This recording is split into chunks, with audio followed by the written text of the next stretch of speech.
forget to announce the students. Call the Budget Committee meeting to order also. This evening, ladies and gentlemen, we have 4 students from the high school: Jenna Gluck, Amanda McVeigh, Madigan Paratus, and Chloe Sinna. Is that right, Sinna? Sinna? Okay, I did okay, right? I'll get to lead us in the pledge. Over here. Oops, over this time. I pledge allegiance to the flag of the United States of America and to the republic for which it stands, one nation, under God, indivisible, with liberty and justice for all. Thank you.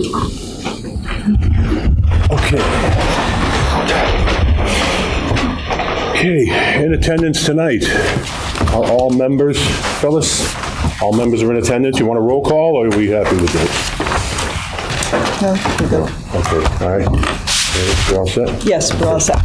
First on the agenda are the action for the minutes. I have a motion. So moved. Second. Second.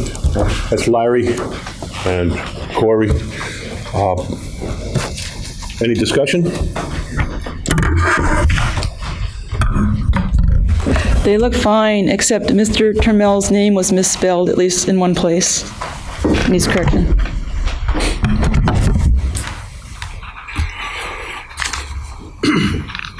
Did you want to bring up your minutes? Why don't you vote on yours? And Okay, yeah, you're right, okay. No further discussion, all in favor? That's unanimous, Phyllis. Phyllis is going to have a very difficult time tonight looking over some people in front of her here. Budget Committee minutes. May I have a motion to accept the minutes? Second? Do we have any? Oh, we do. Jeff, okay. It's Jim Doggett and Jeff Kozak. Discussion. Cheryl, I know you had a couple, and Sandy had a couple. I didn't know I was going to discuss them. I thought since I sent them to you. Everybody's seen Cheryl's? Yep. Okay, so I know Sandy had one comment, not changing charges and leaving as changes. Charges. Leaving as charges, Leaving as yeah. charges. That's right. correct. Yes, that is correct, yeah. And you had something else? Superintendent and some other spelling errors. Okay. Business curriculum. Okay, a couple of spelling errors on superintendent with an E and, Yeah. okay. As amended, all in favor? Aye. That's unanimous. Thank you. We also had non-public. Have a motion on the non-public? Motion moved. So moved. Okay. You got Jim and Corey, folks. Discussion? All in favor? Larry, are you in favor of this? It's unanimous. Okay, communications. I did not see the manifest. Is it being passed around somewhere? Okay. Ah. Okay.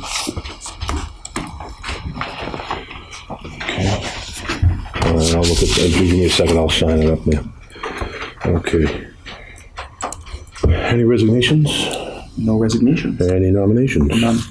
Okay, that's no resignations, no nominations, fellas. Sorry, I wasn't loud enough. Okay, this is when you want to do the budget. Okay, The super- if I can just bring Actually, it up. be the next. Okay, so superintendent's report. Yeah. Okay, good. Here we go. There's no superintendent's report this evening because I'm doing the budget, and that will be adequate, I think. Okay. Committee reports. Any policy meetings? Yes, the policy committee met tonight, and we have a second read coming up later. Our main discussion focused on vape pens, which are a fairly new phenomenon in our district. And vape pens could be drug paraphernalia, or they could simply be used for tobacco use. They're microscopically small. They're as big as a small computer drive, portable. They have enough in them for a whole pack of cigarettes. They're hard to find when they're on our school district grounds, and we want to get ahead of this before it becomes an issue for our district. So we're discussing a policy for vape pens because they could contain other substances rather than simply tobacco, and we don't really have a complete policy for that. So we're discussing that issue. Our next meeting is coming up on December 6th, and we should have a policy at that time. Any discussion? Okay. EISA, did they have a meeting? Our next meeting is November 15th at 5 p.m. Facilities? No meetings? No meetings, okay, no, sir. I should have done this before, but I was running a little late myself. Finance? We did not meet. You all set? No, sir. Nobody, okay. Public Relations? Public Relations Committee did meet on October 20th. We did several things at the meeting. We finalized the schedule for students to lead the pledge. Thank you, high school students, for coming tonight to lead the pledge for us, and I understand you're going to speak later. We talked about rotating pieces in the newspaper to introduce the community to more of what the school's doing and the new administrators. I'm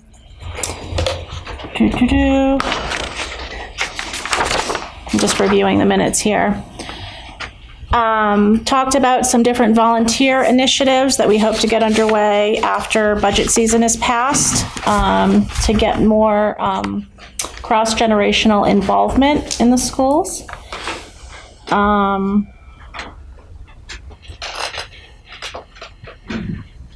And we talked about having some refreshments at the board meetings, since the board meetings tend to run through dinner and people are coming and missing supper. And we have a few refreshments here tonight, so please don't think that that's just for the folks here. That is for everybody that's here. Our next meeting is next week. Is it next week? December 1st at 12:30. Thank you. What he said, December 1st at 12:30, and that's in the conference room. Questions, comments? Personnel? Any meetings? Okay. SST, anything? No. Okay. Where did you? Well, it was just a meeting announcement. The next meeting will be on, in November 8th, I want to say, November 8th, or excuse me, December 8th. And they'll be voting on the budget for the, as well. So it'll be presented and voted on that evening. If we get any information ahead of time, we'll forward it along to the rest of the board. Thank you, Courtney. Any seminary discussions? We had a meeting this week, but it was canceled and postponed until next Tuesday, the 7th at 8:30 in the morning. Budget? No, Budget Committee has not met since we last met. Okay, we're moving public comment down. Obviously, we have a lot of people, we've got a lot of work to do, so public comment's a little early. Now, anyone is entitled to speak. The rule is 3 minutes. Please keep your comments to the agenda. If there's anything that is not on the agenda tonight but you'd like to speak about, certainly let us know. This is a bit of a change in the last 3-4 months. So by all means, it doesn't mean you're not going to be able to speak about it, but we can't go off the track from that we're setting up. So are there any public comments anyone would like to discuss? Going once, going twice. Tell you, it's a good deal. No? Thank you very much. Old business. I don't believe there's any old business. All right. All right. We're getting through here, folks. That's good. Pam, I believe you have a policy. Oh, you're on page 2? EFFA, yes. So we have a policy. It says second read, EFAA school lunch program meal charges. Actually, this is the first read since we had seen this on October 4th, this document, and I said I wanted to table it to correct some typos and other minor mistakes. Now, since I said I tabled it, that means I basically gave up that first read designation. So this really isn't the second read, it's the first. But I'd like the board to consider this the second read if possible, once you've reviewed it. Okay. So what happened was there were a couple of paragraphs in the draft we showed you last time, which were simply instructions from the School Board Association. Those were not supposed to be part of the policy. So we pulled those out, and then we corrected some typos. The blue sections were given to us by the cafeteria services staff, indicating our policies concerning school lunches. And this is a new policy for our district. We don't have a policy on meal charges. This is a required policy, and this draft comes from the New Hampshire School Board Association attorneys, so we're using their draft for our new policy. It indicates student meal accounts, how those are handled. No child is denied a meal, but we do follow up to make sure that the meals are being paid for. It indicates how payments are made to the district. Snacks are not part of the actual allowance of meals. If students want snacks, they have to have a positive balance. They can't have a negative balance, but they can obtain a meal if they have a negative balance on their cards, their accounts. So basically, it just covers all of the policies needed for the meal program and indicates who you pay when you're at a specific school. So this is not a terribly controversial document. It just indicates the students' and the parents' rights. And it has been on the agenda in October. So could we have a move to approve this policy? We need discussion. Can I ask for discussion? Well, when I move to... Oh, I'm sorry, you're moving it first. Right. Yeah. Before making a motion, do you mind? Due to the fact that this policy is relative to lunch services and impacts a lot of community members, and this is being an important meeting and we're doing this for the first time, our policy BGB does state adoption of board policy shall be conducted in a manner which allows public input and shall require reading of the policy at 2 separate board meetings. I think we should uphold that policy and use this really as a first reading because we haven't done a first reading. Okay, so you want So state a lot of all right, so Right. we'll take a motion, then we'll take any public comment. All right, that you're advocating? I'm advocating that we consider this a first reading. If the board wants to consider what a first reading versus a second reading means, that's up for discussion. But if we call it the first meeting, we can then have public comment. So is that what I'm interpreting here correctly? I'm stating a first reading and second reading may not want to occur on November 1st at 6:18. No, I agree. All right. Thank you. I think what Corey's saying is that this would be the first read, and then public comment would be at the next board meeting prior to the second read. True statement. I've got it backwards then. Yeah. Yes, you do. I love these rules. Okay. All right. So we need a motion? Move to approve. Second. So are we approving his first reading? So what are we? This is the first reading, yes. Okay. Okay. This is, your motion is to have this as the first reading. Okay. All right. Do you get that, fellas? All right. Might I suggest someone, rather than the chairman of the committee, be the second if it's all right? Not that there's anything wrong with it, but, you know. All right. Corey will second it. Okay. All right. Okay. Any further discussion? All in favor? Okay. And that is unanimous. Okay. Further discussion on anything, Pam? No, but I'd like comments if you have any tonight before we have the second reading. Okay. So if you have no comments tonight, just bring them to the next reading. Thank you. You want to field trip presentation? Yep. I can introduce that. I'd like to introduce some students and the parent that is presenting regarding really unique field trip experience in Nicaragua. Please come on up to the podium or stand up. There's quite a number of you, so. Okay,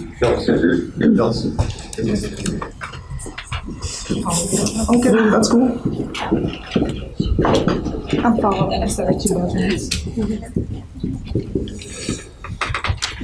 And if you could please just say your names again. I know you already did the pledge, but for formal reasons. Hi, I'm Chloe Sina. I'm Amanda McVeigh. I'm Jenna Gluck. I'm Madeline Meredith. Could you hold just 1 second here, okay? Okay. Phyllis, did you get their names all right? You get their names? Yeah, okay. Just want to make sure, you know, okay. You're up. So, just to start off, the program that our trip will be going on is called the Four Walls Project, and it's It's it's a pretty, I'd say, a low-key organization. It was started in 2007 by this woman named Megan Haslam, and she was my mom's boss's daughter. So is my mom's boss's daughter, and so we have that connection. So that's how we found out about the project in the first place, and it's a nonprofit organization. It's called the Four Walls Project. It's located in Alsace, Nicaragua. And the first project was, although it was started in 2007, the first project was in 2008. And other trips have been going through this program. There's one trip that is like an annual trip through a school in New York. And basically what we will do on the trip is build a home, or this year we would build one home for families that are in need in Alsace, Nicaragua. And the cost to build one home is $2,000. Okay, so I'm just going to talk a little bit about the details of the trip. So the trip is going to take place February 24th to March 7th, which is actually during our February vacation. So we leave that Saturday, February 24th, and we come back 3 days actually after we come back from school on March 7th. The cost per student, it's roughly $1,300 for each of us, so there are 4 of us. And so while we're there, we're going to be staying with some host families, and we're also going to be in hotels for a part of it. But each of the host families has been extensively checked. They've all had background checks to make sure the houses are proper for, of course, the students, us. And while we're there, we're going to have 2 students per house, so we'd each be paired up, so we wouldn't be alone, and we'd obviously feel more comfortable staying there, not being with people that we didn't know. And the hotels that we're staying in, it's in Las Pinitas, which is outside of the city of Leon, along the Pacific coast, which is south of Alsace, which is where the job site is. And then the flights, we fly out of Boston on Saturday, February 24th, and we fly into Managua, Nicaragua, and then we fly out of Managua, Nicaragua, back to Boston. And while we're there, we're going to be having breakfast every morning with the host families, and then we go to the job site. We, of course, do our work. We take a break during lunch. We go into town, eat lunch there. Then we go back to the job site, and we go back to the town for dinner. And the meals there, they're actually really affordable. We talked to Megan, who's the founder of Four Walls. Yeah, she's actually on the phone right now. You have any specific questions that we can answer? Megan is on the phone, so afterwards we can, Yeah, so the food there, it's actually pretty cheap. She said, I think it's roughly like $3 to $5 per meal, which is extremely affordable, especially for high school students who don't have full-time jobs. So, I mean, of course, this is all extremely realistic for us and ideal, of course. And so we'll be visiting 3 parts of Nicaragua. Alsace is like where we're gonna be working most of the time. That's where the house is gonna be built, and that's in like the where the homes are. And then we'll be visiting Altos de Octal, which is like a mountainous area in Alsace. And then we'll also be visiting Las Pinitas, which is like on the Pacific side, south of Alsace. All right, I'm going to be talking about the fundraising. So we are required to raise $4,600 minimum. We have already secured $1,000 from the Salem Kiwanis Club, a small donation from Friendly Toast.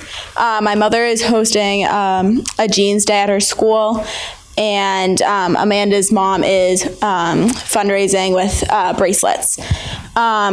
If the trip is approved, we are ready to donate or get donations from Sabres and Plastow, Exeter's Women's Club, and other options that we have looked at is attending PACE meeting with Mr. Stack to approach other local businesses to ask for more money, do fair trade or do a fair oh my goodness, sorry, do a sale at the craft fair for coffee or tea, and send donations requests to other small businesses. So yeah, and then. So our main goals that we are hoping to get out of this trip are practice our Spanish speaking through immersion in a Spanish speaking area like Nicaragua, and to give back to the community. I know I've always wanted to do something like worldwide and just give back to the community, and to better understand and connect with Nicaraguans and their culture and everything that happens outside of America, to share our experience with the Sanborn community. And I know Mr. Stack has talked a little bit about this, but that we would possibly like to make this an annual trip, or maybe something that they could do next year, like Mr. Shazovsky's trips to Poland. And also to potentially create a long-lasting partnership between Four Walls and Sanborn, like I just said. So I know 3 out of the 4 of us were in Spanish 4 honors with Miss Mercedes, who's actually here, Senora Mercedes. And by going on this trip, obviously we'd gain better knowledge of Spanish, which is obviously what we want to do. I mean, we wouldn't be going on this trip if we didn't. And I know we all have looked into all these trips, and this is the most ideal one. We've researched other ones. I know I've researched some programs like GLA and stuff, and like freshman year I was really big into going on this trip to Tanzania. I was sending catalogs to my parents trying to get them to allow me to go on this trip to Tanzania, to volunteer and give back to the community there. And obviously it was not realistic. It was like $5,000, which is, I mean, I couldn't pay for it. It was just not going to happen. But this trip, it's available to us. It's completely realistic. Like, we can pay for this, we can fundraise and do all this stuff, and we'd be giving back to people and enhancing our knowledge of the Spanish culture. So, I mean, of course we really want to do it. I know, like she just said, we're all in Spanish, so we'll be like just engulfed for 12 days in this new culture that we haven't experienced before. And I feel like we're all like really like excited to go and like give back to people who like don't have enough and like they don't have a house. And I feel like we've been given so much that we really want to just give back to people who can't. And like while doing this, we'll be with host families, learning new things and experiencing new things that like we really won't have an opportunity to do like without this. And so we just really appreciate it if we could go on this trip and share experiences with you after, to just show you like we're different. Like, we're high school students and we can make a difference, and we want to show everyone that. So I'm basically saying what they all said. I really want to give back to other people that don't have as fortunate things that I have, such as a house. And I am very into like volunteering, and I've been really looking into like giving back, basically what everyone is basically saying. So building a house would be really ideal, especially in a place like El Sauce, Nicaragua. Okay. Thank you for your time and listening to us propose a trip to Nicaragua, and we really hope you consider it. Thank you. Thank you.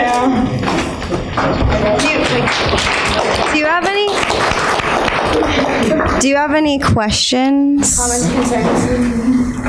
Yeah. Hi, my name's Jim Baker. I'm from Newton. I'm just curious about the construction, if you know at this point anything about the building process and what is actually built. Yeah, so there's, on our presentation, we had a few pictures of the houses that have been built in the past. It's kind of gone now, but that's okay. They're basically brick houses, and we have project managers and masons that will be helping us and teaching us what to do, and they will be there observing and helping us to build the house and training us. So you're actually going to make the bricks and build the house? Yes. Great. We're not going to make the bricks. Well, we're not making the bricks, but we'll be laying the bricks, and we'll be mixing the cement and all that fun stuff. A lot of those bricks are made on site. That's why I was wondering. Oh, yeah. Okay. Corey? I'd like to go ahead and make a motion to accept the field trip request form dated as presented here today on November 1st, 2017 for El Sauce, Nicaragua. Second. Okay. Further discussion? Corey? Is there a family already designated to go into this household by chance? I believe that we'll be meeting the family once we get there. Yeah, because they helped to build the house with us. Okay. So I don't know if there's one already because the trip hasn't been. Oh yeah, that's Megan. Megan, we have a question. She's on speaker. Megan, she's hello. Right now. Go ahead. Is there a family designated for us, like the house that we want to build, like as this moment?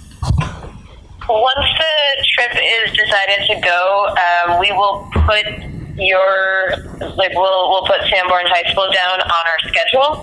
There are lots of other volunteer trips that go down, and so it will fall into the schedule to be house number, whatever it is.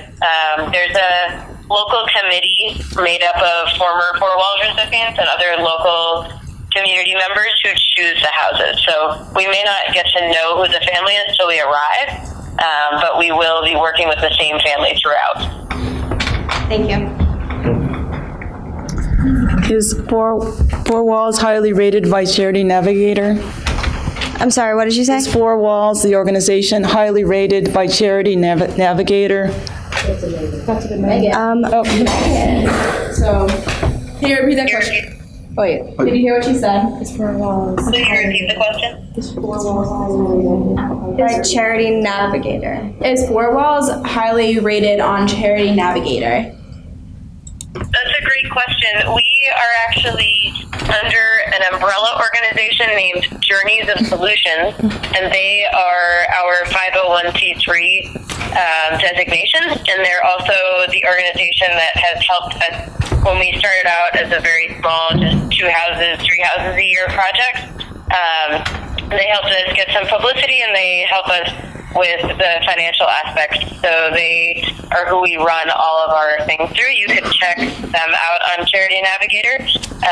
Again, that's a very small organization as well, and what they do is essentially offer publicity and basic financial help to small projects created by travelers who connect with people in other places and want to support a cause. One more. So the short answer is we're not on Charity Navigator as a 501c3. Okay, well, you can put a rating in for them when you get back. And also, I was thinking about kiva.org, K-I-V-A. It's a kind of a GoFundMe for small businesses in poor countries, developing countries. You may want to hook up with the business students, and in the long run, you could look locally to see if there are any small businesses looking for funding, actually visit them. Maybe not this year, but in the future. Yeah, that's a really good idea. Thank you. Question, I haven't heard anything about chaperones. Oh, yeah, that would be me. Miss Ryan. Sanborn adult. Yes. And then, so I'd be like representing the school with these guys, and then we've got Megan, who's the person on the phone, who lived in El Sauce for many years and would kind of be the trip leader as a whole. And she was the founder of the organization, so she knows everything front to back. So, a couple quick things. Friendly Toast in Portsmouth? Yes. Right on. The total amount to be raised, or is how much? 4,600. I hear you guys talking about make a difference, give back. That was a lot of things I heard you all say, so thank you very much. Obviously, I'm extremely proud and think it's an awesome idea. Kind of a question for Mr. Stack, because you kind of alluded to this. This is the second trip this year. Is there anything you want to discuss about this going forth, or should we support, or about this journey and how you're No, I mean, I first of all, I put a lot of emphasis on the girls to take the ownership of it, and they did. I pushed back a little bit, looking for more information, and they came forward with more information. So they really did this 100%. This is the most thorough presentation I've seen in 4+ years, so kudos to you all. 100%, 110% them, really. So, and I'd love to see it expand. I think it's a great opportunity. We've had, in my 12 years here, one other trip that I can think of that was similar to this. And it was a trip to Ecuador about 5 or 6 years ago, and the kids that went on that had a great time. The potential for this to become an annual or every other year event, and for us to have a stakeholder in something like this would be really powerful. Has the school board in the past, or has boards, or because there's a $46 or $40 somewhat $100, I mean, you need to raise money and you're looking to go ahead and make an impact, to make a difference, to give back. Has there ever, I'm just gonna say this and I'll just leave it alone, is like maybe the board should consider helping sponsor this trip. I don't know if we as a donation. Discuss it tonight, I know, but saying it out loud. Let's see how much they come up with first. Deal. Okay. Thank you for your time. Thank you. Okay. Any further discussion? Okay, all in favor? Unanimous? I'm going to jump ahead a little bit and have the student representatives, so that then we'll just have the budget and that'll be it until the end of the night. So, student representative, any statements? I got a few quick things.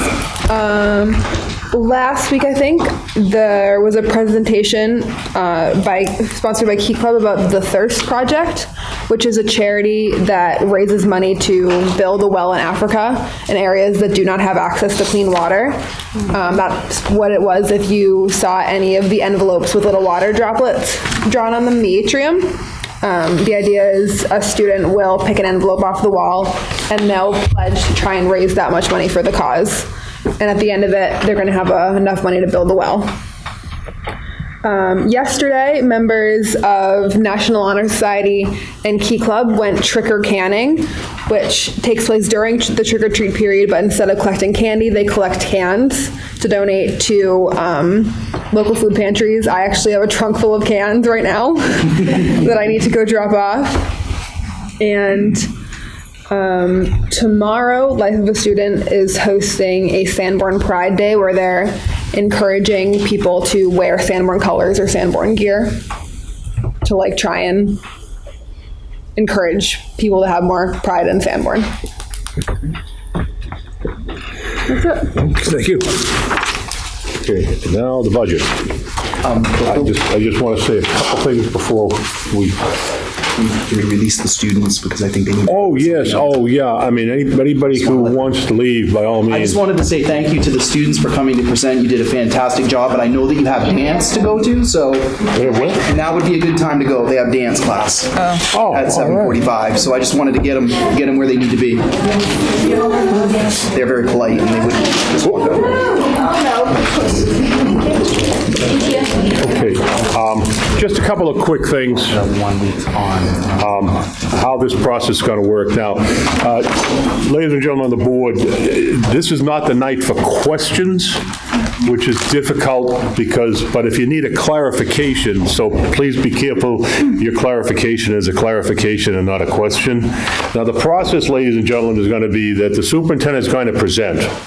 Right? This is strictly presentation tonight. Over the next week, the school board is going to look at the budget and send questions to the superintendent. The budget committee will be doing the same, send the questions to Annie, Mrs. Collier, who will then send them to Michelle Croto, our business administrator. So we have a process. Now, this is very, very new. We've never done this before. Blame me if it... No, blame Michelle and the superintendent if it doesn't work out. If it works out, I'll take the credit. No, the superintendent and I have worked a lot trying to get this new kind of system in to streamline things. So tonight is strictly presentation, right? Questions will be as we digest over the next couple of weeks and come up with questions, same with the budget committee. And then next week, by next Wednesday, questions have to be in the superintendent so that in the next meeting, he'll be able to, and Michelle, to synthesize so that I might ask the same question as someone else. And that'll be that'll be the tong war of the night, right? If anybody knows a little Chinese culture here. Okay, so Any questions on what I just said?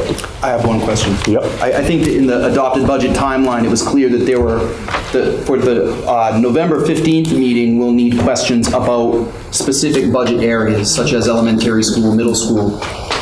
For the November 30th meeting, those questions aren't due for a few more weeks, and that would pertain to the high school and some other areas. So just be careful to take a look at the budget timeline and make sure that you're sending the questions for the 8th that we're going to be answering on the 15th, and then the questions for the 30th.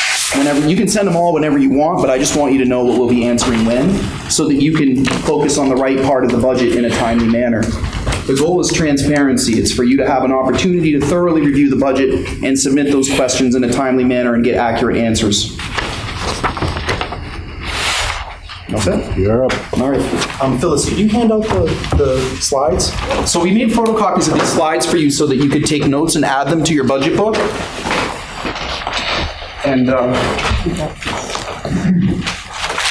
see if this photo can come out. All right. Do you need me to use the microphone? Would that help? Or can I just talk? Okay. If anyone can't hear me, just raise your hand. I prefer not to use the microphone. That's not too bad. And I just want to take a moment before I begin to present this budget to you to recognize that the power outage on Monday could not have been worse timing for one person in particular, and that's Mrs. Croto. And so I just want to say that she's done a fantastic job over the last 48 hours of reading a lot of things that were very difficult to access. So if everyone could just give her a quick round of applause. I have to say that that was impressive. So thankfully we had school yesterday, so we're all happy to be here today, because pulling this together the over 48 hours instead of 3 days was pretty tricky at the end. We've been working on this for a number of weeks though, so it was the wrap-up part that was tricky. We started really budget right out of the gate when I got here, because what I did is I met with all of the folks sitting here individually for about an hour, sometimes longer per person, sometimes a little less. And I talked to them about what was going on in the district and what's working, what's not working, and what we could do to make things different. So the board, the school board, tasked me and Michelle with coming up with a budget that did three things. Outlines things that we feel like we need to move the district's mission and vision forward. Talk about what it would be if we had a roughly 2.8% increase in the budget, and what would it be if we had roughly a 2.8% decrease in the budget. So I'll share all of those things this evening and many of the details that go with it. So as you know, we have really wonderful buildings and facilities.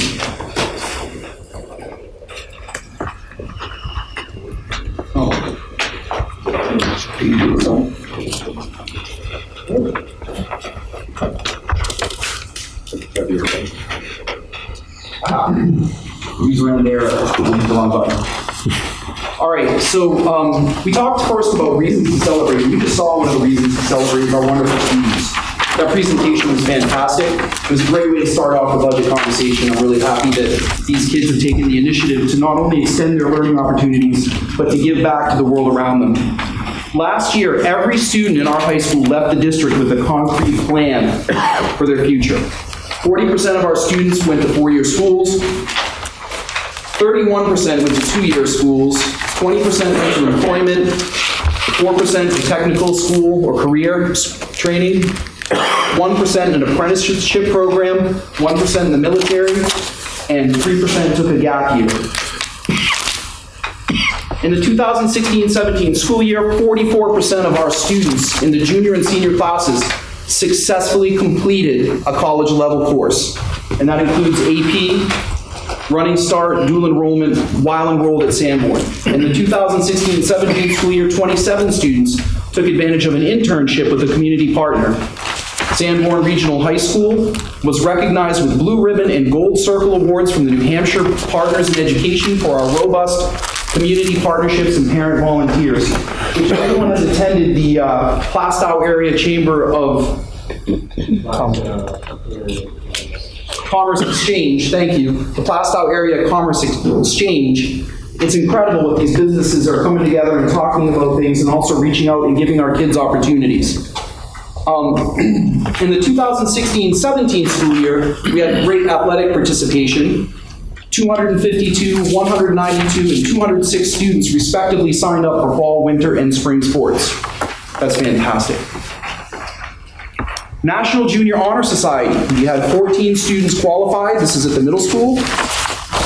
Our social studies department had incredible activities for veterans, including Jeans for Troops, which is raising money for veterans and their family, operating Delta Dog fundraising for special dog training that supports veterans suffering from PTSD, bulletin boards and honor walls recognizing veterans and heroes and military servicemen and women of staff and students within our school community. We won the League Sportsmanship Award for the second year running, and we were the Tri-County champions in field hockey and girls outdoor track. One of my favorite areas, which you all know that I love, music and the arts, we had 2 students on the flute who were NHBDA Honors Flute Ensemble. We had 4 students in percussion, bass, clarinet, tenor saxophone, and baritone that were in the NHBDA Honors Band. And in the New Hampshire Southeast District Music Festival, we had 2 students on the clarinet and the bassoon. And at the Great East Festival, we got a gold award. At the elementary level, Memorial and Bakey Elementary Schools have been recognized by All Things PLC as model PLC schools. 2 of 60 elementary schools are recognized for this in the United States. I just want to emphasize to people that that is significant. Professional learning communities are the heart of cutting-edge education, and to receive that award is significant and very, very important in the sense that teachers working collaboratively with one another is one of the most likely indicators of student achievement. Memorial and Bakey schools are 2 of 5 elementary schools to be accredited by the NEASC. And Memorial Elementary PTO raised over $11,000 to support school field trips and enrichment activities for students. In technology, we've gone one-to-one with a seamless transition, which is no small feat for a task of 4 or 5 people. Mr. Picker, is it 5 people in your department exactly? 5 people brought the whole district to one-to-one this last year. They had no network overloads, wireless infrastructure remained stable, and the incoming data was sufficient, which is a very impressive task for those of you who know about technology. Sanborn has met 100% compliance on Special Education New Hampshire Department of Education indicators. I don't know if any of you on the BudCom or the board know, but that process of being audited for special education is extensive, and it's very difficult to get 100% compliance, so that's a very strong thing to consider. In summary, the reasons to celebrate is that we are working together as a staff. Our teachers are working together to meet the needs of students every day.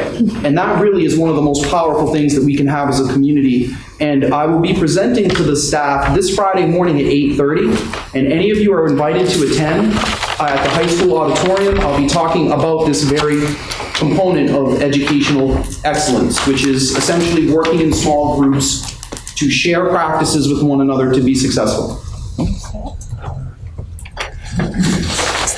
2018-19 budget by expenditure type. Before I talk about the budget potential cuts or increases, I want you to see that out of $34,934,329, 72% of that is salaries, benefits, and taxes, which does include grant funds because a lot of our grant funds pay for positions. 15% is services, 7% is other, 5% is consumables, which does include everything from pens to markers, pencils, erasers, and some of our texts that are used for students, such as ED everyday math books, which are used each year and then need to be replaced, and 1% is equipment. Mission critical budget additions. So these are the things to answer the board's request of our work. The first answer, what are some things that we need to move the district forward? The first one is we have to meet the needs of any individual education plan. It's not optional, it's driven by law. Contractually obligated increases, salary, retirements, benefits, transportation, etc. And in addition to those 2 things that are already negotiated and dealt with, we added money in professional development. I'll talk about that more in a minute. Important requests not included in this current proposed budget. We felt that we needed literacy coaching to support our literacy instruction at the elementary level. It would have cost $200,000. We did not put that in this budget. That is ongoing professional development for teachers, which shows a direct correlation to student achievement, because ongoing professional development is far, far more effective than one-shot deals where people just go to a conference and then come back. So what we want to do is support teachers every day or every week instead of just one day or 2 days a year. So that's kind of a preview for next year's budget, I would say. Additional athletic programs, $39,906. High school JV golf, $4,208. Middle school softball, $6,839. Varsity bowling, $8,180. Bass fishing, $1,708. Ice hockey, $11,803, which is only the operating costs. Middle school softball is $6,839. Baseball is $3,839, and golf is $3,329. We did not add those to the budget because with the board's request of kind of giving them a sense of what it would be for a 2% increase or a 2% reduction, none of those things could make it into those two before other things that had to be done. I'll explain that in just a minute. There's also interest in running an out of the school day jazz ensemble at the high school and middle school. That would be roughly $3,000. That did not make it. There's $30,000 in switches that are going to need to be purchased for technology in the next 2 years. Those were not included. And we'll be discussing later on in the budget the student assistance counselor at the high school, which is our substance abuse prevention program, is currently grant funded and is not included in this budget, but we'd like the board to discuss that position because we certainly feel that it's an important position, and I'll explain that more in a moment. We also desperately need secretarial support for our budget. Our business manager and the curriculum director, Mr. Termel, they are spending a significant amount of time doing clerical work, and I personally feel that that is not the best use of district funds when we're paying someone their salary to enter numbers. That could be done by someone supporting them. We didn't put it in because we didn't feel that we had the funds to do that this year. All right, so the Bakey School, I tasked each school with trying to find whatever reductions they could find within their budget to help us to offset the cost and to lower the overall budget. So the Bakey School has found, I'm not going to read through all of these, you can look at them up in the budget and you can see the amounts here, but essentially they got together and talked about what they could do, and they found some general cuts that took us to the amount of $14,985. It includes physical education supplies, music equipment, some library books, replacement furniture has been cut, and their supply lines have also been reduced. The Memorial Elementary School also found cuts in supplies, replacement furniture in the library. The middle school found some increases that they needed to make to the amount of $10,104 for the art program, drama, guidance, audiovisual, math, music, and special education. But conversely, they reduced their budget by $24,027, so they offset those funds. And that had cuts in the English department, the enrichment program, foreign language, the general fund, other support, PE, school administration, social studies, technical education, and all the schools eliminated their water fountains because they cost roughly $1,500 to $1,800 a year, and they felt like people could bring their own water. So they did a good job of really kind of getting right down to the dollars and figuring out what they could cut to help support the overall picture.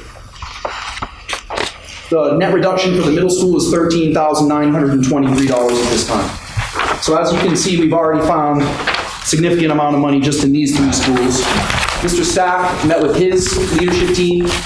They talked about their needs, and they had some increases in books for math, music, and English, auditorium supplies, replacement equipment for music, information access fees for the library, which is shifting books from books to online resources, postage, co-curricular dues, technical services and guidance, which is the PSAT tests. We definitely want to fund those for 9th grade, and other budget increases that were less than $1,000 weren't listed. And so certainly if folks on either group would like answers as to where those additions were, we can work on those. But the thing is that they also reduced their budget by $84,036 to totally offset those costs. They cut in the area of online access fees for the regular program, books, library, science, business, and social studies, replacement equipment and supplies, printing, maintenance service, student transportation, co-curricular supplies, art supplies, and travel in the regular program, and other budget reductions for a net reduction in their budget of $24,933. So essentially what I told them is, if you need it, let's find another place to fund it before we go asking the community for more money, and they worked really, really hard to do that. I just want to remind everyone that we've worked very hard for the last 2 full months in 6-hour-long meetings to make these cuts and additions. It has been a very, very thorough and difficult process for everyone involved. All right, so the staffing reductions district-wide. The administrative team is recommending the elimination of 8.5 teaching positions if we go with a 2% reduction in the budget, not a 2% increase. The positions to be reduced will be identified prior to April of 2018 based on student course requests for the 2018-19 school year, and we also want to consider attrition, who leaves, who retires, and what happens before notifying anyone of a potential loss of a position. The board has already accepted 3 early retirements this year, so those positions certainly would be considered in this work, but we haven't made those final decisions yet because we don't know who's going to stay and who's going to go, and so we want to know our retirements and other positions before we make those decisions. Yeah, I do want to mention on the school board side of this, the administrative team and I met at length, and we wanted to make sure that you know that the student assistance counselor is a position that the administrative team feels strongly needs to be funded. It's currently a grant-funded position, and there is a slim chance that it could get funded by a grant again this year. But if it does not, we would like the board to consider adding the funds for that position to this budget. It is not included in the budget at this time. And that's something that we can discuss at the next 2 meetings and make a decision about before sending the final budget to the budget. Okay, so then the high school, I'm sorry, this is the wrong direction again. The student services overview, this would include special education, 504s, and those departments. 309 students are under the Individuals with Disabilities Education Act, IDEA, and it's the same number as last year. 10 students are under bilingual, 9 students are under the homeless, under the McKinney-Vento law, 13 last year, and that number changes often and is expected to increase. It's November 1st. So through the year, it'll probably go up. And we have 120 students under the Section 504 under the Americans with Disabilities. They had 130 at this district last year. Ms. Gutterman has done a really good job of looking at our contracted services. Currently, there's a decrease of $74,529 for speech and language specialists, school psychologists. It really isn't clear as to whether or not we will be able to hire a school psychologist. If we can't hire them, then the money has to be moved for their salary into contracted services. So that's a classic situation where it can look confusing. We budgeted for the salary for a school psych. If we can't get one, we have to have those services by law, so we have to pay them. We have to pay for them as a contracted services if we can't get them, but we're going to try because it's far less expensive to hire someone than it is to actually put them in as a contracted service. Tuition, $21,692. That increases about 5 to 9% each year, so this is a conservative estimate in my opinion. Transportation is $59,336. The rate increased and student needs changed, and the equipment and supplies is $9,400 for new programs and student needs. She did reduce $500 in professional development, and legal went up $9,000 because frankly we have had some very challenging situations, and we need to make sure that we have avoided some lawsuits through very, very solid legal advice, which I'm very grateful for this year. So the total increase at this time is $24,399. It's a 1% increase, which I would consider to be very conservative for special education. In most districts I've worked in the past, it's been a 3 to 5% increase annually across the board. So Ms. Gutterman has done a really good job of kind of going through her budget and squeezing things where she can. In fact, it got to the point where I encouraged her not to squeeze it too tight, which is something that I may report on in the future, but this is where she came out with her calculations. So great job. Technology. Technology has an increase of $10,500 in copiers. There were some cuts in the last years, and they really need to be updated. $8,500 in telecom due to previous year's cuts, $2,000 to cover the increase in needed bandwidth for the district-wide data communication, and $2,000 in supplies to replenish supply lines that were cut in the past, $9,700 in support maintenance agreement renewals. So the total on that is $34,700. The decreases are $1,200 in technology training, $9,000 in Zimbra and Launchpad due to the G Suite and Gmail implementation. So the total proposed decrease is $10,000. So the increase for technology at this point is $24,500. And I would say that I also want to be clear that if you go back to my previous slide about things that weren't included, as of yesterday, we had $30,000 included to upgrade our switches for the wireless network, which really needed to be done. And Bob felt that he could wait one more year, in part because he really wanted the board to see a team effort to support the student assistance counselor at the high school. So I want you to hear that Bob said, take that out, but let them know that it's really important to me that the kids have the counseling that they need and the help that they need if they're struggling with drugs and alcohol. So I just wanted to thank Mr. Ficker for being such a great team player and working really hard to whittle this budget as tightly as he could this year while we're kind of going through this process of vetting our budget thoroughly. Capital needs. The capital budget reductions have been outlined in each department budget. So as you saw in the previous slides, each school had some capital cuts.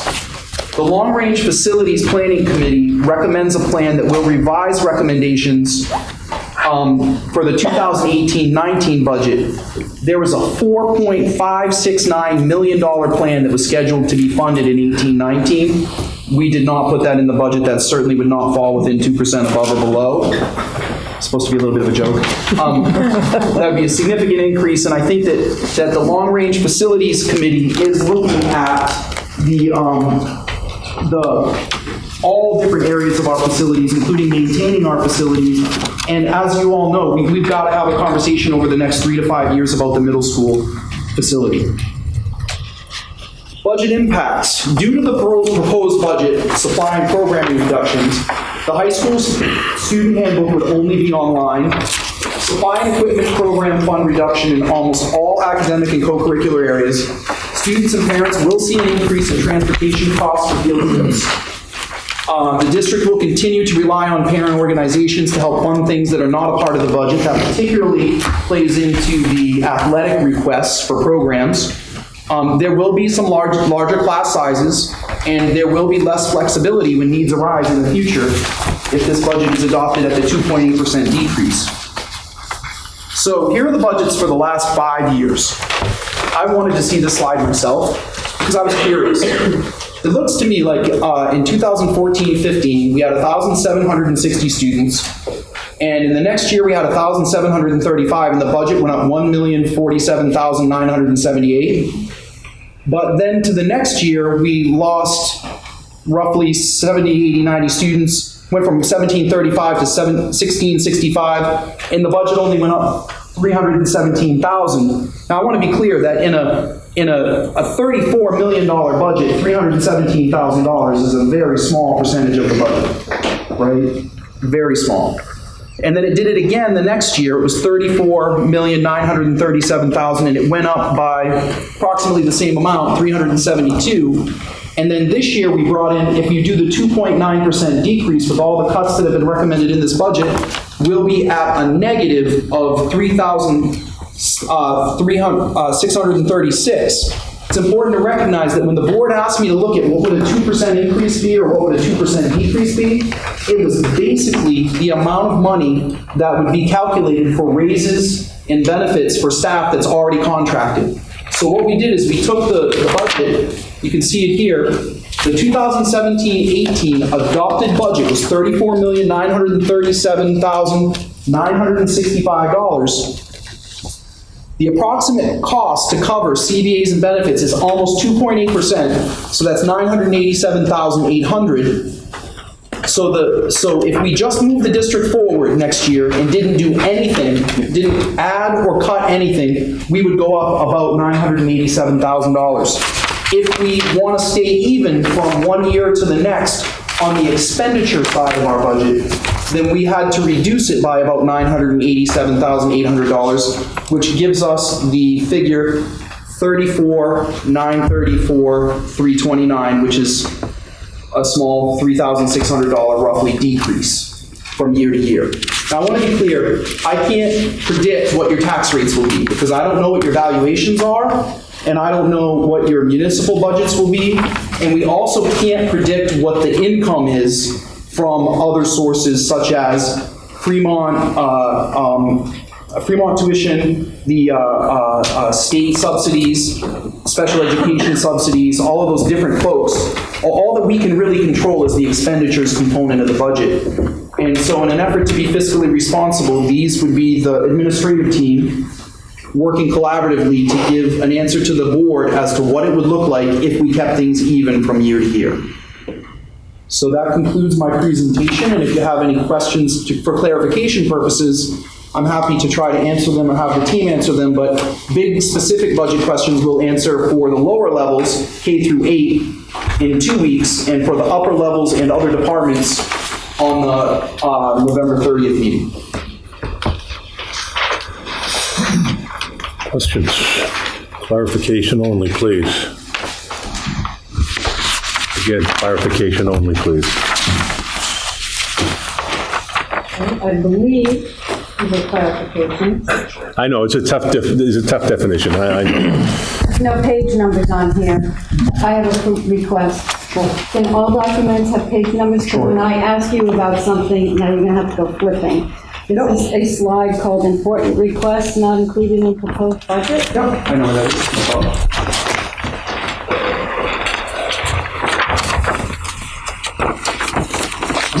Middle school softball, is that a duplication in area? It looks like middle school softball be used twice with the same amount of money, or is that? Oh my goodness, it is. Thank you very much. Is that a good question?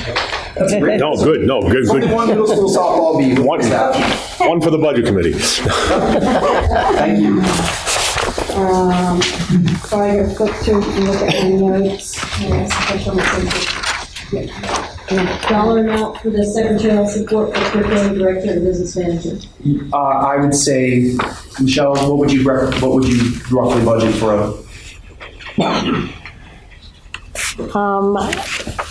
I'm going to refrain from throwing an amount out that's going to stick, but we'll make a note to look into that. Please recall, there's also medical insurance and. Yeah. It should be a total number. Right. Yeah. Honestly, I didn't even feel right adding that with 8 teacher cuts, so that's why it's not. I didn't even put money on there, and I consciously just don't feel right doing it for reducing classroom teachers. Any further questions? Thank you very much. Oh, I'm sorry. So contracted services for speech language specialists. The cost will decrease if we hire in-house. No, the problem is that there's some parts for speech and language that are only 1 or 2 days a week, and we can't get anyone to do that. So we have our in-house positions filled. Okay. But we can't get someone part-time for speech and language. Getting someone just to fill speech and language is very challenging. Right. Part-time is virtually impossible. And Jody actually reduced that from 2 to 1 days a week. She's trying to eliminate the need for contracted services as much as possible in both areas.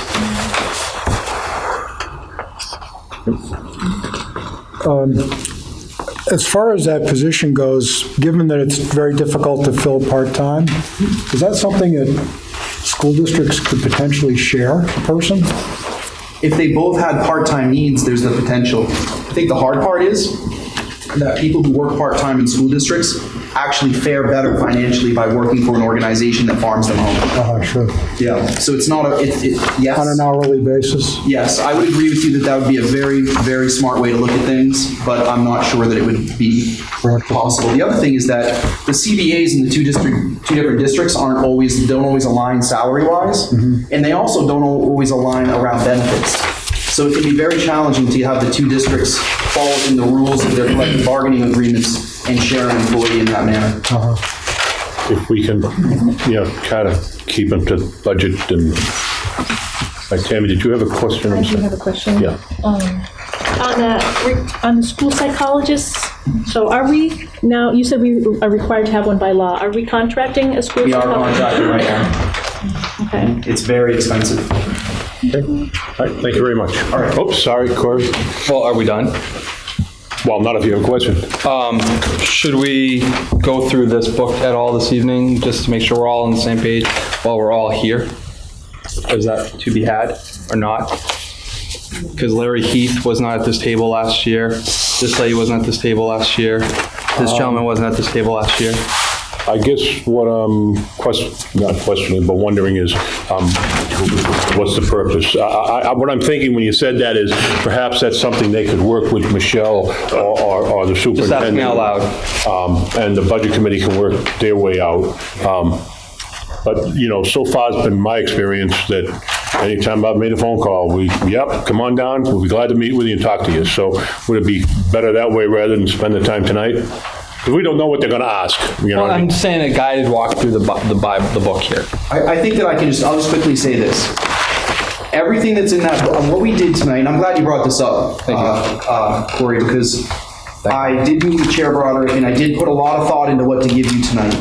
My goal was to be as transparent as possible. These slides are available for you to review. They don't cover every single little thing. The principals put $1,000 or above or below, right, for specific listings, and then other than that, they're just in there. So we didn't want the slides to be 40 pages long. We didn't want to bombard you with a great big book at the beginning of the document that you have to try to weed through to get to the numbers.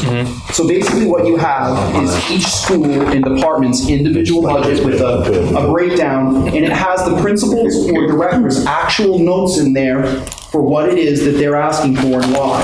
And so my assumption would be that you would take this book home, read all the notes and look at the numbers, and then if you have any questions, the BudCom would email them to Annie, and on the board would email them to me, and then Annie and I will funnel them straight to Michelle, and or I will ask the directors. The goal is to be transparent and efficient, right? So that all the questions get answered over the next 2 meetings, so that if the board members have the same question as the BudCom members, you get the same answer one time. So if you have any questions about how to read these documents, like Pete said, call us. We'll help you. Now, what will happen is, after this process is complete and the budget is adopted, we will put together a budget book with an explanation for the community before the deliberative session so that they can read it and get more information. I mean, certainly, I've never worked in a place that gave out the budget booklet with all the definition before it was really, truly developed. We don't want to write it 3 times. We want to write it once it's done. But that's certainly, the goal was to cut down the paper that you have to go through to get to the information that you need. So I hope that was interpreted with its intent, but if it's the will of the group to do something different in the future, I'm kind of following what I know as a norm for handing out this information and weeding through everything. Just my comment. I love your presentation. Thank you. And now you can go back to the book and look at everything that's And we are certainly happy to answer your questions. We want to help. We want you to know what's going on, because if you know what's going on, then you can make informed decisions about the budget. This is a huge difference from last year. Oh, I wouldn't. It was, you know. It gives us all the information that we really have needed, and, you know, we got a lot of this before, but this is in a very clear format and very, you know, and your presentation certainly gave us a good overview, so I appreciate it. Thank you very much, and especially with the technology challenges you had. So I'd like to thank you guys. Go ahead. I just wanted to ask you, what are the parameters for the district that were regarding the 3 early retirements that you know about? I know there's lots of paperwork associated with that. I know there's some numbers associated with it. Yep. What is the number that you can accept each year? Because you said we're going to know in April 2020. Yeah. So I'll go back to the slide. I just want to make sure everybody knows. Okay? I'm not going to stand up here as the superintendent of schools and say that I think that we should cut 8.5 teaching positions. I'm telling you what it would take to keep the budget at 2.8%. The board asked me to give them what would it be if we moved the budget forward 2%, what would it be if we lowered it 2%. If we lower it 2 to 2.8%, which is the difference in benefits and salary increases that are already contracted, it will take about 8.5 teaching positions. My recommendation to you as a team is to keep it at 6. That's what I would recommend to all of you. I think that's too much, 8.5, okay? Now, the specific positions, we are certainly always going to look to retirements. There are 3 early retirements that have already been factored into the budget, including the benefits and the whole layout of the early retirements. Those 3 early retirements are someplace that we would look first, plus any other retirements or anyone who leaves the district. The reason why we haven't specified the 8.5 positions is because A, we don't know if you're going to ask us to actually cut 8 positions or 8.5, and B, we don't know if you as a team, we don't know who all those people would be yet because we don't know exactly who's retiring. I don't count on a retirement until I have a letter in my hand with a signature on it. I have 3 of those at this date. How many can you accept? Oh, well, if we can accept as many retirements as people want to retire. We are only required by the CBA to accept 3 for the early retirement benefit. And typically the board would probably not accept more because it's quite expensive. Is that fair to say, guys? I don't want to repeat. Is that fair? Well, yeah, I mean, CBA is 3. Right, okay, that's what I want.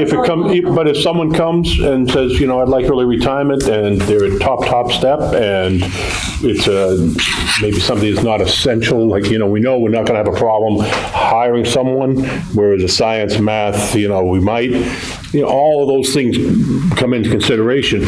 You might go to 4, but that's kind of weed stuff that we work out here. Okay. There's nothing that says we have to do 3, right? Right. We can do 3, but we could do 4, Or you could do 2. Pardon? You could do 2?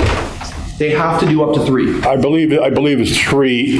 If 3 put in for, we have to give 3. Yes, I did receive a legal opinion on that. The board has to accept 3, but more than 3 is at their discretion. But if only 2 put in. If only 2 put in, then we would only accept 2, obviously. Okay. Question, thank you. I would like to, so go ahead. Yep. I have 2 questions. One is regards to the format of the budget. And the other is another note that I had from the presentation. So I think I'm going to do the format. When Ms. Snow met with the Budget Committee, she indicated that there was going to be some sort of an Excel spreadsheet that we would get that was kind of a summary, and that we'd be able to look at specific items and then find a place where there would be more detail. Is that still in the plan? It is still in the plan. There was a little shifting with the deployment of the Chromebooks, and so we're working out the details on that, and I think we were considering having a kiosk set up, I think. So there was a little shift in the request, I believe. We're creating the summary sheet. Monday really did throw us a little bit of a loop on that piece for today. So we'll definitely have a budget summary sheet that's very concise for you. You'll probably get it by the end of the week from Mrs. Croto. I'll let her kind of take the lead on that. The ability to click on different things and see what's behind it would come probably sooner than later, but you would only be able to access that by a computer that has Excel, and the Chromebooks do not have Excel. Okay. So if board members have a home computer that has Excel, they can do that, or they can come to the library and use the device that's set up for it, and as soon as that's available, Ms. Croto will let you know. Okay, thank you. You're welcome. My other question was back to the student services slide and the contracted services. The decrease of 74,529. Was that specifically for a school psychologist, or did that encompass all of those potential contracted services? It has more than, so it includes speech and language, school pathologists, and a few other, school psychologists, and a few other things. And if that would be a question that we can answer at the meeting for that. Great. We're totally happy to help you, but I want to get Jody to answer it so it's accurate. Actually, my question is well, the same thing. Is that an actual decrease, or did that get shifted from contracted services into salary? And that's what I was saying before, is that right now it's in salaries. Okay. Right? So it's not an actual decrease. That's what I was saying earlier. If it becomes that we can't hire a school site, it will go back in as contracted services. So we just wanted to be transparent in the sense that I know that budget documents can get very confusing because we have to budget that in for a staff member under our staff lines, but then if we have to use it for contracted services, we have to move that money over to the contracted services. Jody just wanted to make sure that that was very transparent to all of you. When you look at your budget documents, she asked me to explain this so that you're not confused when you see it in there as a shift. So thanks, Jim, for bringing that up, because that's totally out of it. That should actually say contracted services underneath it. It should say salary increase for the same amount. Because the money's not going away. Well, we're not adding any position. We're not adding a position to the budget. It's just moving from this area back to where we wanted it originally because we had to do it this year. However, for those of us that are looking at this and thinking what I was hoping at. Yep. When we notice an increase in that line item for salary. Yes. Good point. It's not explained by this document. And if that's not clear in the budget book, let me know, give me that feedback so we can make sure it is in the future. The goal was to make sure that this was totally transparent here so that you'd know when you saw it, but I agree with you that it would be very beneficial if it was actually underneath the personnel component. Thank you for sharing. One more question. I haven't looked at this thoroughly, obviously we just got it. But in the past, we've had, for the items that are listed in the budget, what was allocated in the previous year budget, and then it would have a percentage increase or decrease. And then I think we might have had a year or two of history as well, so we could kind of see how the ebbed and flowed. Is that something that we will be getting, or would that be something we would have to request? I can provide that as part of that other document that's being put together. Just so it will just be that summary sheet. It won't be for these more detailed things that are in the book here. Perhaps we can get clarification on. You may recall when I joined folks at the Budget Committee, there were different ideas about what might be helpful, and so it's hard for me to know what is going to best help individuals. I'm willing to try to prepare whatever will meet the needs of the group. I think some clarity on what that would be helpful. So I don't know, maybe if you want to, maybe we can have a conversation about what you think would be beneficial. We can go from there. Yeah, I think it would make sense to get together and just kind of go over a few things and make some comparisons and based on the input from the members. Yeah. Okay. That would be great. Corey. Will there be any further CIP information brought forth? Do you mean in terms of detail for the CIP, or do you mean, well, the CIP, I'm going to actually let Michelle answer. Okay. Yeah, there's sort of a flat year-to-year amount for CIP. It's certainly an area that we can look at in more detail. There isn't a dollar amount in there. So let me back up for a minute. CIP, and my experience, is typically items that are of a significant nature, useful life greater than a year, over a certain dollar value, that type of thing. CIP here seems to have a couple different meanings. It includes smaller technology items, replacement equipment that's smaller ticket, textbooks, things of that nature, plus the other, what I would call traditional CIP-related items. So starting with the greater than a year useful life and significant projects, there is nothing in the budget for that. That's the 4.5 or 6 million that was proposed as part of the report that was done, I think a year or two ago. So that has been held out. The other items have been held flat from one year to the next, and we may look to tweak how that money is deployed, but we've not increased it in total, per se. Did that answer your question? That's great. I think we all need to hear that. Okay. Thank you. A couple of things I want to say before, which you can sit down. This is very important. We are not talking about rifting teachers here. I know the community may hear different things than what they heard tonight. We're not talking about reduction in force as far as saying to someone, you don't have a job next year. But we do know we already have 3 that put in for retirement. They may not even be in positions that we would reduce that position, but we also know that every year, teachers retire, teachers go to other school districts, teachers get married, move to other states. That is where we are looking at being able to reduce these positions, all right? Now, a little history or a little law, if I can. Chapter 32 is the budget law. Superintendent presents to the school board as we did tonight. School board then puts together what we feel are appropriate numbers. We then give it to the budget committee. Superintendent's job is done, school board's job is done, budget committee's job is to put a budget together and put it before the deliberative session.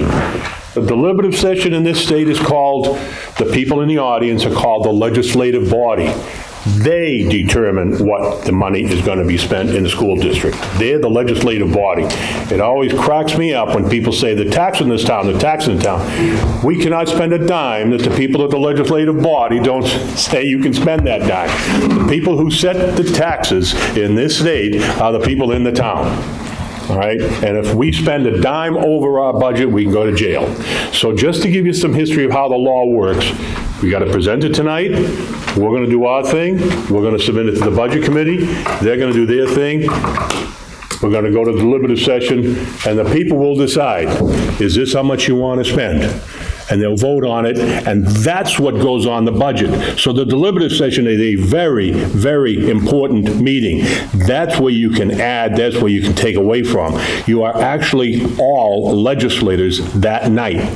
You can put in amendments, you can reduce, you can add. What you decide that night goes on the budget, and then it's kind of affirmed by everyone else. So please understand, this is only a budget submission. Yes, ma'am. There was one more meeting that I think should be mentioned, and that is the public hearing, which is another very, very important meeting that comes before the deliberative, and that's your opportunity to ask questions and receive answers, and there will be time allotted for that, rather than at the deliberative where you kind of change the numbers.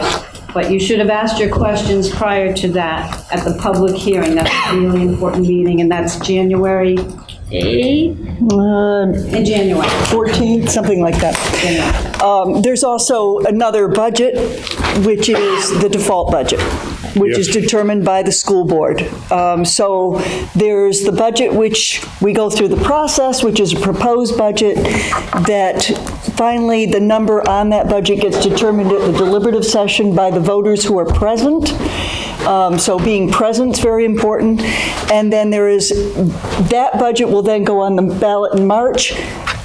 And if that budget passes, and that's the budget that goes into effect, if it fails to pass, then there's a default budget which the school board will be determining in the weeks to come as well. So these are all budget things to kind of keep an eye on. The law tells us what we can and cannot do, pretty much. It's last year's budget plus, and I don't want to get into all the, we'll be here till whenever.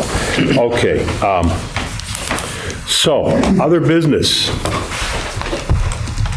Okay.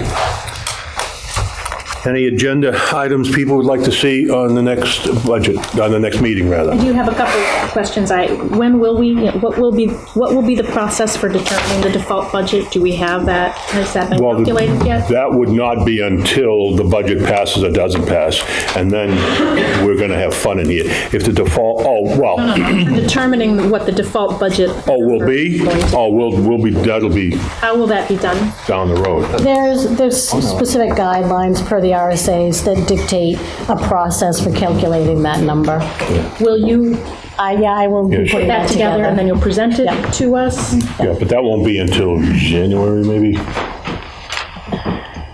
I have to look to see when it's, I think you're correct, but I have to double check when it's required. How about if we report back at the next meeting how the default budget process occurs? Okay. Sound good? Yes, and we signed the annual financials the other day, so they are final. When will those be presented?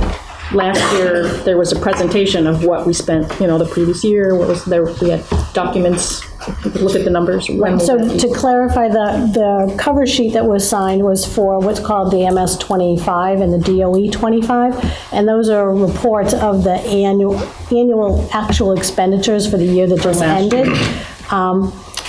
Typically, what is presented to the board in a presentation style is the annual audit. We could certainly also review the DOE 25 and the MS 25, and we can put that on the agenda for the next meeting if folks, or a meeting if folks would like.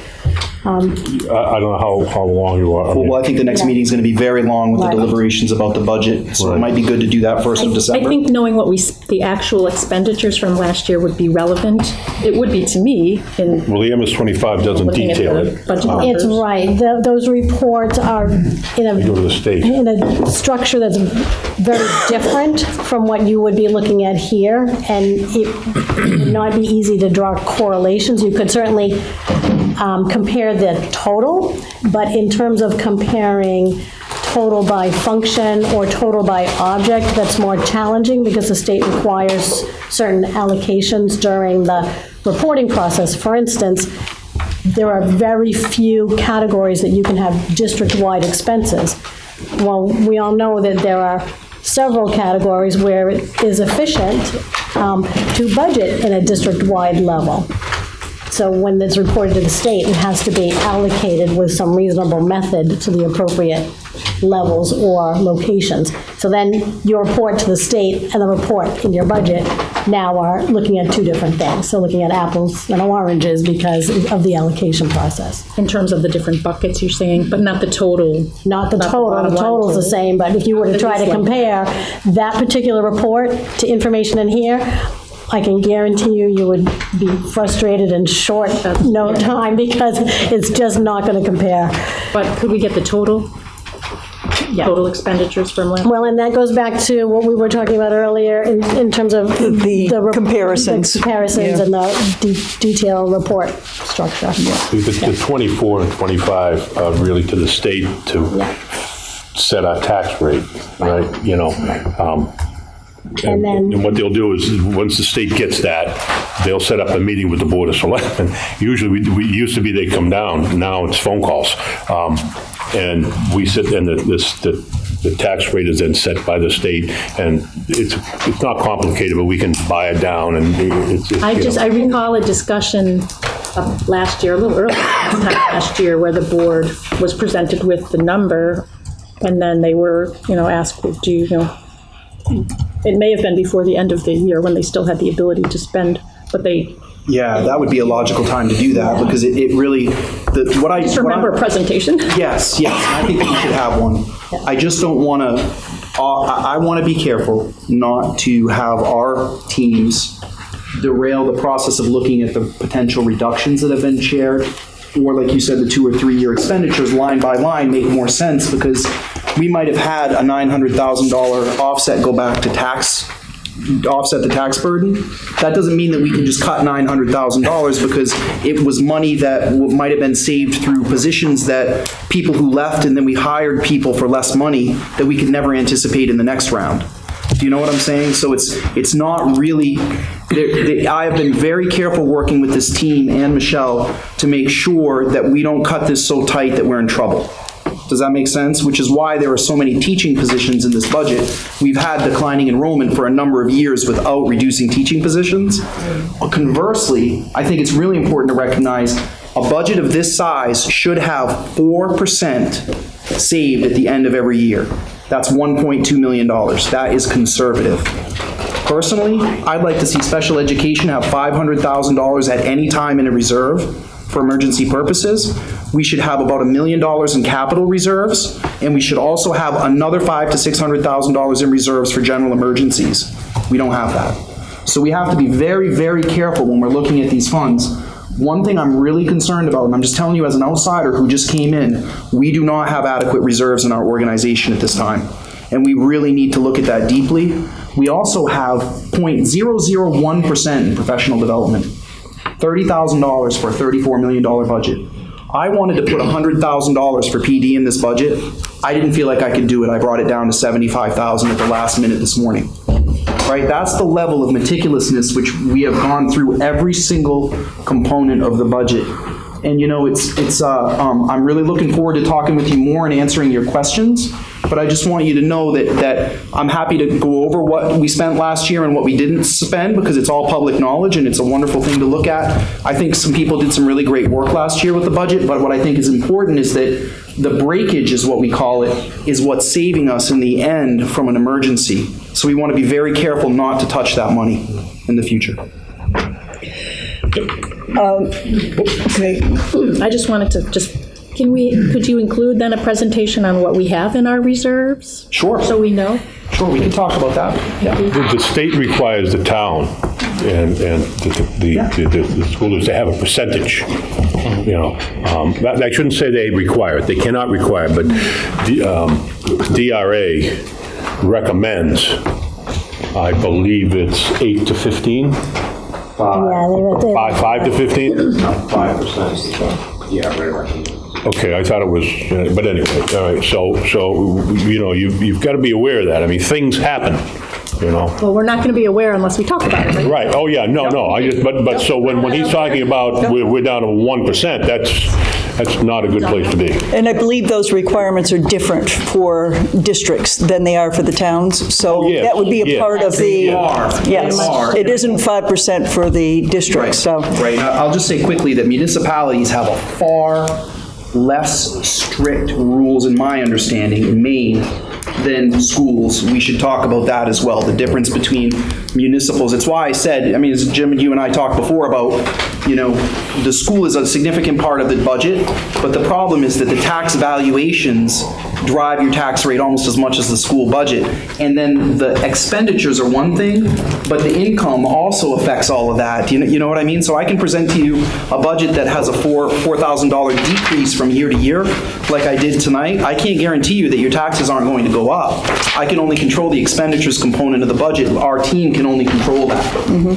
So we're trying to control what we can to help the situation. That's all we can do too. Exactly. Yeah, and I think I wanted the public to hear that again. Okay. I'd like to ask, poll the Budget Committee members. One of the things that we put on our calendar was a potential meeting for next Thursday, the 9th, and I'd like to find out whether your questions are due to me by the 7th so that I can submit them to the superintendent. Does anyone feel that there's a good reason to meet on the 9th as well, or are we good waiting until the 15th? I thought they were due the 8th. They're due the 8th. They're due the 8th and then to you on the 9th? Yeah, I think that you had a timeline where you wanted them, so I don't know if there's Okay, so the 8th. And then I will get them to Tom on the 9th, but yeah. Just my comments, we've only received the paperwork this evening. Mm-hmm. I can't predict what I'm going to have for questions that will be formulated by next Tuesday. I mean, to decide now to cancel next Thursday is bad. Okay. Good. But we won't have any responses by next We will not have any responses by next Thursday. All we would have is the potential to talk about a meeting that I would have with Michelle, go over if the information that we're going to be given is enough, if anybody has anything else that is general information that you want or formatting. It might make sense to meet just to make sure we have all our ducks in the row. Is that okay with everybody? Okay, so we will have a meeting then as on the 9th at 7 p.m. Tammy? Well, okay. I'm unable to attend that meeting, but. Okay. Can I just mention, I pulled up the timeline just to help you all. Tuesday, November 7th, general budget questions are due. Thank you. You were correct. Thank you. About the following things. So, Jim, you don't have to go through the whole thing by the 7th. We're just asking for questions about the elementary schools, the middle schools, or the middle school, athletics and technology, and if you had questions about replacement plans. So those areas are for next week. And then on the 19th, which is Sunday, on Sunday the 19th, the BudCom members will submit questions to the chair about the high school, special education, facilities, and district-wide questions. And those will come to us on the 20th. So the reason why I answered Annie on the 8th was because I knew they were due to us on the 8th. So I will She did a day earlier so she had time to compile them, which I appreciate. So don't feel like you gotta go through the whole thing by Tuesday. You know, I mean, it's. Mr. Chairman? Great. Okay. Could you just hold 1 second, Corey? Mr. Kamel, I see you had your hand up. Mr. Ryder, would you mind if I just made one clarifying point? Yeah, I do. So you do mind? Gotcha. So I've been listening tonight to just make sure that I'm understanding with clarity everything that's been said, because I recognize there are a fair number of folks here in the audience. There was only one statement that was made that made me a little bit nervous. I want to take a step back a little bit and explain. So there was a comment earlier about the 8.5 positions that are in the budget. If we were to bring this budget forward with no increase, what Mr. Ambrose has explained is that you're looking at 8.5 positions in addition to all of the cuts that the individual schools have recommended. And there was a comment about the fact that we were going to try to do that through attrition and retirement, and that we were not discussing RIF. And I just want to be clear that the way that the collective bargaining language is written and the way that the certification laws are in New Hampshire, it would be impossible or nearly impossible for us to get to 8.5 positions through attrition alone. So it would be very likely as we move forward that there would be a reduction in force. I think what remains in question is based on the number of retirements and where they would happen, or people that are leaving and where they would happen. We have to take a really close look at the certification issue, and also within each building level. So the reduction in force is divided by building level. So elementary is taken as a class, middle is taken as a class, and high school is taken as a class. It would be very unlikely that we would arrive at 8.5 positions without looking at a reduction in force. And I just want that to be clear. Yeah. Okay. Yeah. And I would agree with Mr. Tamel on that. Okay. Oh, Corey. Thank you again for presenting this evening, sir, and the rest of the leadership team for putting this together. Can this work be shared with the public? Yes, it will be posted on the website tomorrow. Okay. On the budget committee website? Because that's where the budget timeline is right now. Superintendent's recommended budget, so I plan to share the slides right on the main homepage of the Sanborn Regional School website. Okay. But if folks would like to share it on another website, I'm happy to have you share it there too. There's nothing to hide, so we're going to put it all out there. If you're going to put this on the website, my buddy Fred, the bulldozer operator, you're going to have to fix all the initials that are in here. Thank you. We'll work on more of those. I know you don't like those, Charlton. Well, I don't understand half of them. The public doesn't need them. That's what what CIP mean and things. Yeah, that's what we heard for years. But people say I don't understand this. We're working on those every place we catch them, but they're just so common to us that. Well, it's not hard to catch them. I mean, I circled them tonight nonstop. Great, I'll take it. I'll support you. That's what we're here for. Okay. Any next meeting agenda items? I think we're still actually on that. Yes, we do. Okay, all right. So announcements. The next Sanborn Regional School Board meeting will be held Wednesday, November 15th, 2017, from 6 to 9 p.m. in the library at the Sanborn Regional High School, 17 Danville Road, Kingston. Again, this will be a joint meeting with the Budget Committee. The Budget Committee meeting will be November 9th. It will be. We just affirmed that. At 7 p.m. in the library at the Sanborn Regional High School, 17 Danville Road, Kingston, New Hampshire. Joint meeting with the Budget Committee on Thursday, 11:30 at 6 p.m. in the library here. Now this concludes the public. I believe we have a non-public. We do for 2 items. All right, so we have 2 items. So motion to adjourn the, I'm sorry? Yeah, both of us should be, right? You guys called your meeting to order as well, right? Yes. Yes, we did. Yeah, okay. Yes. So we're going to adjourn the public session. Do we have a motion to adjourn second? All in We'll favor? hold off on ours for a second. All right, that's unanimous. I'm going to have the motion, and then we're going to roll call them, and then we'll go. Okay, motion to go into non-public. Okay, Larry? PLC. Yes? Yeah. And Larry, you're making the motion? Okay, Phyllis, Larry's making the motion.